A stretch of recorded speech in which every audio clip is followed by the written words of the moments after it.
Hello everyone, how are you all? Hope you are all watching my video regularly,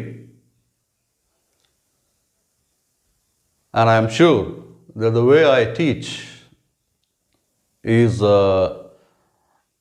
really an understandable one for every one of you. நான் நடத்துகிற விதம் உங்களுக்கு எல்லாத்துக்கும் நன்றாக புரியும் என்கிறதுல எனக்கு முழு நம்பிக்கை இருக்கிறது. நீங்கள் என்னுடைய வீடியோ பார்த்ததுக்கப்புறம் தயவுசெய்து அந்த கமெண்ட் பாக்ஸில் உங்களுடைய கமெண்ட்ஸ் எனக்கு எழுதுங்க. ஓகே, மெனி பீப்புள் ஆர் வாட்சிங், நிறைய வியூஸ் பார்க்குறீங்க. I am so happy to see that. But at the same time, please, kindly send your comments. ஓகேங்களா? சரி, let's come to the point. நம்ம வந்து டென்சஸ் பார்த்துட்டு இருக்கிறோம். இதுதான் almost the end of the grammar that we have to learn to speak English. ஆங்கிலம் பேசுவதற்கு இந்த லாஸ்ட் இந்த டென்சஸ் முடிச்சுட்டோன்னு சொன்னால் பேசுகிறதுக்கு கொஞ்சம் எளிதாக இருக்கும். அதுதான் வந்து ஒரு basic need of grammar to speak English. சரிங்களா?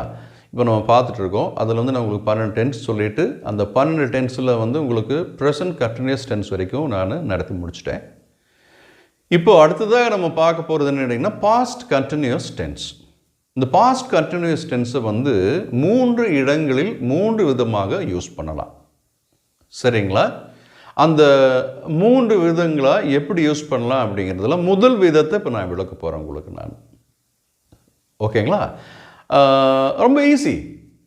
இப்போது ஏன் வந்து ஒரே வார்த்தையில் பாஸ்ட் கண்டினியூஸ் டென்ஸ் சொன்னால் ஒரே வார்த்தையில் என்னால் முடித்து விட முடியும். இன் ஜென்ரலாக உங்களுக்கு சொல்லிடலாம் இப்படி அப்படின்னு சொல்லிடலாம். ஒரே ஒரு இது மாத்திரம். இப்போ இந்த ஃபஸ்ட்டு எக்ஸாம்பிள் மாத்திரம் போதும். ஆனால் நான் உங்களுக்கு முன்னமே சொல்லியிருக்கிறேன், my idea is to improve your standard of English. உங்களுடைய ஆங்கிலத்தினுடைய ஸ்டாண்டர்ட் நல்லா இருக்கணும். எப்படியெல்லாம் ஆங்கிலம் பேசுனா நீங்கள் வந்து உங்களுடைய ஆங்கிலம் மதிக்கப்படும், நீங்கள் மதிக்கப்படுவீர்கள். எப்படியெல்லாம் பேசுனா உங்கள் ஆங்கிலத்தின் மூலமாக உங்களுடைய தரத்தையும் உங்களுடைய வருமானத்தையும் உயர்த்து கொள்ள முடியும் அப்படிங்கிறதுக்கான ஐடியா தான் நான் நடத்தி கொண்டிருக்கிற இந்த ஆங்கில வகுப்புகள். ஜென்ரலாக பாஸ்ட் கண்டினியூஸ் டென்ஸ்னு சொன்னால் அதுக்கு ஒரு உதாரணம் சொல்லுவாங்க. இப்போ நான் முதல் எழுதி போட்டிருக்கிற உதாரணம், அஃப்கோர்ஸ் இது கரெக்ட்.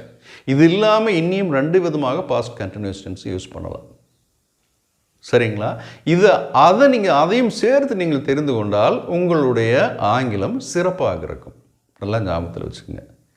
ஸோ கொஞ்சம் பொறுமையாக படித்தீர்கள் என்றால் மறுபடியும் நான் சொல்கிறேன், நீங்கள் மிக அற்புதமான ஆங்கிலம் பேச முடியும். Okay, let's go to the class.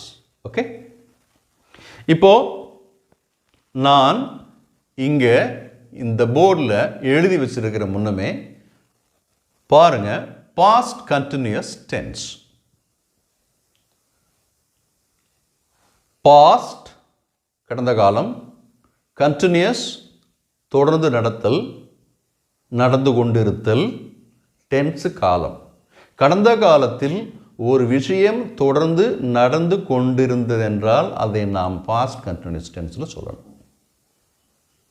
புரிஞ்சுதுங்களா? சரி, இப்போ அதுக்கு விளக்கம் இங்கிலீஷில் நான் உங்களுக்கு அங்கே எழுதியிருக்கிறேன்.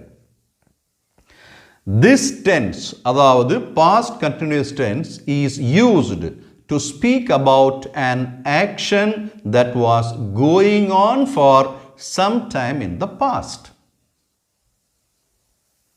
கடந்த காலத்தில் ஒரு செயல் தொடர்ந்து நடந்து கொண்டிருந்தால்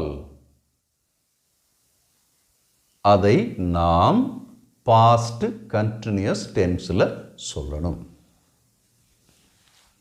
ஓகேங்களா? பாஸ்ட் கண்டினியூஸ் டென்ஸில் நம்ம அதை சொல்லணும். சரி, அப்போது ஒவ்வொரு டென்ஸுக்கும் ஒரு வாக்கியம் இப்படித்தான் இருக்க வேண்டும் அப்படிங்கிறதுக்கு உங்களுக்கு நான் வந்து ஒரு ஃபார்மட் கொடுத்துக்கிட்டே இருக்கிறேன். இந்த ஃபார்மட்னு சொல்கிறேனே, அது என்ன அப்படின்னு கேட்டால் ஒன்றும் கிடையாது. பாஸ்ட் கண்டினியூஸ் டென்ஸு அல்லது இப்போ எந்த வாக்கியமாக இருந்தாலும் அந்த வாக்கியத்தை பார்த்த உடனே இது இந்த டென்ஸில் இருக்குது அப்படின்னு கண்டுபிடிக்கிறதுக்கு ஒரு ஃபார்மட்டு சொல்லி கொடுத்துக்கிட்டே இருக்கிறேன். ப்ரெசன்ட் டென்ஸ்னால் உங்களுக்கு என்ன சொல்லி கொடுத்தேன்? ஃபர்ஸ்ட் ஃபார்ம் ஆஃப் த வெர்பை யூஸ் பண்ணுங்க, அது ஒரு ஃபார்மட். ப்ரெசன்ட் சிங்குலர் அப்படின்னு என்ன? அந்த second form of the main verb. இப்போ நம்ம எடுத்துருக்கிற வெர்பு எதுங்க? சிங், பாடல், பாடுதல். அப்போது ப்ரெசன்ட் டென்ஸாக இருந்தால் சிங் போடு, I sing a song, present tense. புரிஞ்சுங்களா? இப்போ அந்த ஃபார்மெட்டு நபர், செயல் முடிஞ்சு போச்சு. எது செய்யப்படுகிறது? எப்படி? நான் ஒரு பாடல் பாடுகிறேன் அல்லது பாடுகின்றேன். அதுக்கு இந்த format person plus verb plus எது செய்யப்படுகிறது அது. I sing a song, I plus sing plus song, இதுதான் ஃபார்மெட்டு. அப்போ செகண்ட் பாஸ்ட் டென்ஸுக்கு என்ன சொல்லி கொடுத்தேன்? நீங்கள் பாஸ்ட் டென்ஸ் வீடியோ போய் பார்த்தீங்கன்னா உங்களுக்கு தெரியும். Second form of the main வெர்பை யூஸ் பண்ணுங்கன்னு சொல்லி கொடுத்தேன். என்னது? ஐ சாங் அ சாங். ஃபார்மெட்னு என்னென்னு புரிஞ்சுதுங்களா? அதே மாதிரி இப்போ இதுக்கு ஒரு ஃபார்மெட் இருக்குது. எதுக்கு? இந்த பாஸ்ட் கண்டினியூஸ் டென்ஸுக்கு. அந்த ஃபார்மெட் என்னன்னு கேட்டிங்கன்னா, முதலில் செயலை செய்கிற ஒரு ஆள், ஒரு நபர். நம்ம ஆள்னு சொல்கிறோம், நபர்னு சொல்கிறோம். நபர்னு கொஞ்சம் இலக்கணமாக சொல்கிறோம் நம்ம. அப்போ பர்சன் தேவை ஃபர்ஸ்ட். அப்போ பர்சன். இப்போ நம்ம பார்த்துட்டு இருக்கிற டென்ஸ் என்னன்னு கேட்டிங்கன்னா பாஸ்ட் கண்டினியூஸ் டென்ஸ். அப்போ பாஸ்ட்னாலே கடந்த காலம். கடந்த காலத்தை குறிக்கக்கூடிய வெர்ப்ஸ் என்ன? என்ன வெர்பு? Be form verb. எது? வாஸ் அல்லது வேர். அது என்ன வாஸ் அல்லது வேர்? நீங்கள் ப்ரெசன்ட் கண்டினியூஸ் டென்ஸில் பார்த்தீங்கன்னு சொன்னால், இதுக்கு முன்னால் இருந்த டென்ஸில் பார்த்தீங்கன்னா ஆம், ஈஸ், ஆர், இது மூணில் ஏதாவது ஒன்று யூஸ் பண்ணுங்கன்னு சொன்னேன். ஏன்னு கேட்டிங்கன்னா இந்த ஆம், ஈஸ், ஆர் மூன்றும் நிகழ்காலத்தை ப்ரெசன்ட் டென்ஸை குறிக்கக்கூடியது. இப்போ நம்ம பார்க்குறது பாஸ்ட் டென்ஸ். அப்போ பாஸ்ட் டென்ஸ் அப்படிங்கும் பொழுது பாஸ்ட் டென்ஸை குறிக்கக்கூடிய பி ஃபார்ம் வெர்பு நமக்கு யூஸ் பண்ணும். ஏன் பி ஃபார்ம் வெர்பு யூஸ் பண்ணுறீங்க? இரு என்கிற அர்த்தம் தமிழில் வருகிறது, வார்த்தை தமிழில் வருகிறது. நான் ஒரு பாடல் பாடிக்கொண்டிருந்தேன். கொண்டிருந்தேன், நல்ல ஞாபகத்தில் வச்சுங்க. கொண்டிருந்தேன் கண்டினியூஸ் டென்ஸ், கடந்த காலத்தில் தொடர்ந்து நடந்து கொண்டிருந்த செயல். அப்போ எப்படின்னா நேற்றைக்கு நான் ஒரு பாடல் பாடிக்கொண்டிருந்தேன். இப்போ உங்களுக்கு கொஞ்சம் கிளியராக புரியும்னு நினைக்கிறேன். ஏன்னா நேற்றைக்குங்கிற வார்த்தை வருது. சரி, நான் முதல்ல உங்களுக்கு சொல்லியிருக்கிறேன் என்ன பண்ணணும்னு கேட்டிங்கன்னு சொன்னால், கரெக்டான அந்த வேர்ப்ஸ் யூஸ் பண்ணணும்னு சொல்லியிருக்கிறேன். நான் இங்கே எழுதியிருக்கிறேன் பாருங்கள்.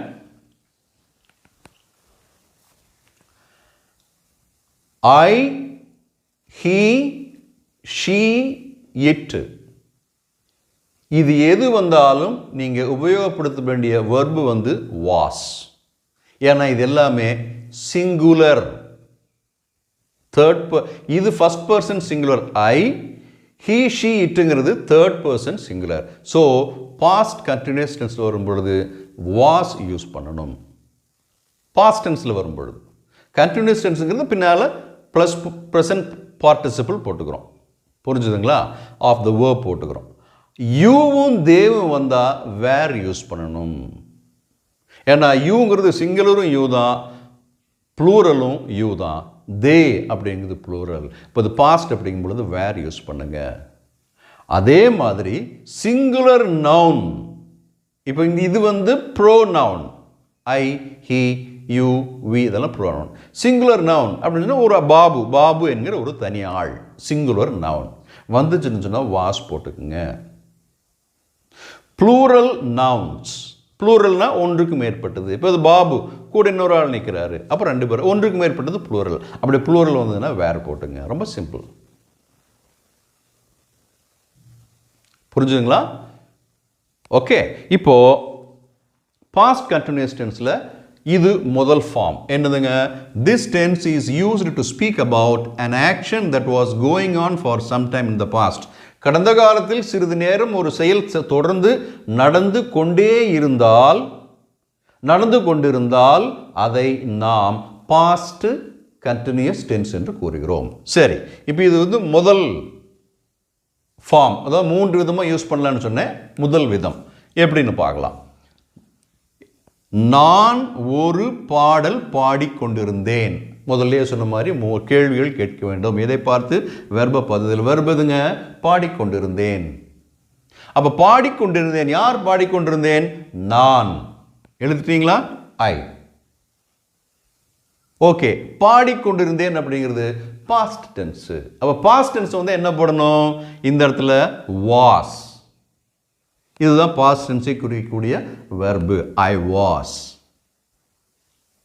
பர்சன் வாஸ் அல்லது வேர் பிளஸ் பிரசன்ட் பார்ட்டிசிபிள். இப்போ பர்சன் யாருங்க? ஐ. சிங்குலராக இருக்கனால வாஸ் தூக்கி இங்கே போடணும். Plus present participle. பிரசன்ட் பார்ட்டிசிபிள்னா என்னங்க? மெயின் வெர்பு மறுபடியும் ஞாபகத்தில் வரணும். 5 ஃபார்ம், அதில் 4 ஃபார்மாக மாற்றினேன். என்னென்ன? Present tense, present singular, past tense, past participle, present participle. Present participle அப்படின்னா என்ன? முதல்ல வரக்கூடிய மெயின் வெர்போட ஐஎன்ஜி சேர்த்துனா அது ப்ரெசன்ட் பார்ட்டிசிபிள். அப்போ ஐ வாஸ் பாடிக்கொண்டிருந்தேன், present participle. Sing plus I N G. எதை பாடிக்கொண்டிருந்தேன்? ஒரு பாடலை பாடிக்கொண்டிருந்தேன். I was singing a song. நான் ஒரு பாடலை பாடிக்கொண்டிருந்தேன். அடுத்தது, நாங்கள் ஒரு பாடல் பாடிக்கொண்டிருந்தோம். பாடிக்கொண்டு இருந்தோம். Continuous tense. சரிங்களா? அப்போ இந்த இடத்துல மறுபடியும் பாடிக்கொண்டிருந்தோம். யார் பாடிக்கொண்டிருந்தோம்? நாங்கள். நாங்களுக்கு ஆங்கிலத்தில் we. ஓகே, நாங்கள் என்ன பண்ணிக்கொண்டிருந்தோம்? பாடிக்கொண்டிருந்தோம். அப்ப பாடிக்கொண்டு அப்படிங்கிறதுக்கு பிரசன்ட் பார்ட்டிசிபிள் சிங்கிங். இருந்தோம் என்பதை குறிக்கக்கூடிய பி ஃபார்ம் வெர்பு வேர். அப்ப we were singing a song. நாங்கள் ஒரு பாடல் பாடிக்கொண்டு சிங்கிங் இருந்தோம். வேர். Is it clear? ஓகே, அடுத்தது பாருங்க. நீ ஒரு பாடல் பாடிக்கொண்டிருந்தாய். கொண்டிருந்தாய் பாஸ்ட் கண்டினியூஸ் டென்ஸ். அப்ப நீங்கள் அப்படிங்கிறதுக்கு என்ன ஆங்கிலத்தில்? யூ. நீ நீ அப்படிங்கிறதுக்கு யூ. நீ செய்து கொண்டிருந்த செயல் என்ன? சிங்கிங். பாடிக்கொண்டு இருந்தாய். அப்ப பாடிக்கொண்டு அப்படிங்கிறதுக்கு சிங்கிங், இருந்தாய் அப்படிங்கிறதுக்கு இந்த பி ஃபார்ம் வெர்பு வந்து வேர். WERE. அப்ப யூ வேர் சிங்கிங். நீ பாடிக்கொண்டு இருந்தாய். எதை பாடிக்கொண்டிருந்தாய்? a song. ஒரு பாடல். நீ ஒரு பாடல் பாடிக்கொண்டு இருந்தாய். புரிஞ்சுதுங்களா? ஓகே, the next one என்னன்னு பார்த்தீங்கன்னா, நீங்கள் ஒரு பாடல் பாடிக்கொண்டிருந்தீர்கள். நீங்கள் ஒரு பாடல் பாடிக்கொண்டிருந்தீர்கள். Past continuous tense. நேற்றைக்கு நான் ஒரு பாடல் பாடிக்கொண்டிருந்தேன். நேற்றைக்கு. ஸோ அந்த மாதிரி இங்க நீங்கள் ஒரு பாடல் பாடிக்கொண்டிருந்தீர்கள். அப்போ மறுபடியும் வெர்ப் இதில் என்ன? பாடிக்கொண்டிருந்தீர்கள். சிங்கிங். SING. சிங்கிங் பிளஸ் இந்த நீங்கள் அப்படிங்கிறது ப்ளூரல் யூ. நீங்கள்லாம் யூன்னு சொன்னால் ஒரு ஆள் தனியாக இருக்கிறாரு, ஒன்றுக்கு மேற்பட்ட ஆள் இருந்தாலும் யூ தான். அப்போ அந்த ப்ளூரல் அப்படிங்கும் பொழுது உங்களுக்கு அதே வேர் தான் இங்கே வரும். எப்படி யூவுக்கு வந்து சிங்குலராக இருந்தாலும் ப்ளூரலாக இருந்தாலும் ப்ரெசன்ட் டென்ஸில் வரும்பொழுது ஆரோ, அதே மாதிரி பாஸ்ட் டென்ஸில் வந்தாலும் யூ சிங்குலராக இருந்தாலும் ப்ளூரலாக இருந்தாலும் வேர் தான் போடணும். Is it clear to all? Okay, so நீங்கள் என்ன பாடிக்கொண்டிருந்தீர்கள். யார் பாடிக்கொண்டிருந்தீர்கள்? நீங்கள் பாடிக்கொண்டிருந்தீர்கள். அப்போ யூ. புரிஞ்சுதுங்களா? அப்போ பாடிக்கொண்டு அப்படிங்கிறதுக்கு ப்ரெசன்ட் பார்ட்டிசிபிள் சிங்கிங். இருந்தீர்கள் அப்படிங்கிறதுக்கு வேர். எதை பாடிக்கொண்டிருந்தீர்கள்? ஒரு பாடலை பாடிக்கொண்டிருந்தீர்கள். You were singing a song. நல்லா புரிஞ்சுதுங்களா? முதலில் நபர் யாரென்று பார்க்க வேண்டும், அப்புறம் வெர்ப் என்னன்னு பார்க்கணும், ரைட்? அதுக்கப்புறம் வெர்பு பார்த்தா என்ன டென்ஸ் அப்படின்னு கண்டுபிடிச்சிடலாம். அப்புறம் நபருக்கு தகுந்த மாதிரி பி ஃபார்ம் வெர்ப் எழுதணும். அப்புறம் மெயின் வெர்ப் எழுதணும். So you were singing a song. நான் ஒரு பாடல் பாடிக்கொண்டிருந்தேன். I was singing a song. நாங்கள் ஒரு பாடல் பாடிக்கொண்டிருந்தோம். we were singing a song. நீ ஒரு பாடல் பாடிக்கொண்டிருந்தாய். you were singing a song. நீங்கள் ஒரு பாடல் பாடிக்கொண்டிருந்தீர்கள். you were singing a song. இது வந்து ஃபர்ஸ்ட் ஃபார்ம். இந்த சென்ஸ் பாஸ்ட் கண்டினியூஸ் டென்ஸை 3 விதமாக யூஸ் பண்ணலான்னு சொன்னேன். அதில் முதல் ஃபார்ம் 3 விதமாக, அப்போ முதல் விதம். ஓகே, அடுத்த வீடியோவில் ரெண்டாவது எப்படி பாஸ்ட் கண்டினியூஸ் டென்ஸ் யூஸ் பண்ணலாம் அப்படிங்கிறத உங்களுக்கு சொல்லிக் கொடுக்குறேன். ஓகேங்களா? Please study well. If you have any doubt you can call me. Already I have given my number to you. Okay, please subscribe it, like it, share it. Please inform all your friends. ஒரு நல்ல ஆங்கில வகுப்பு நடந்து கொண்டிருக்கிறது என்கிற திருப்தி உங்களுக்கு இருக்கிறது என்பது எனக்கு நல்லா தெரியும். உங்களுடைய நண்பர்களுக்கு என்னுடைய சேனல் நீங்கள் அறிமுகப்படுத்துங்க, ஷேர் பண்ணுங்கள். I'll make it to speak in the best English. இது ரிப்பீட்டடாக இதை தான் நான் சொல்லிட்டு இருக்கிறேன். Okay? Thank you very much. I'll see you in the next video.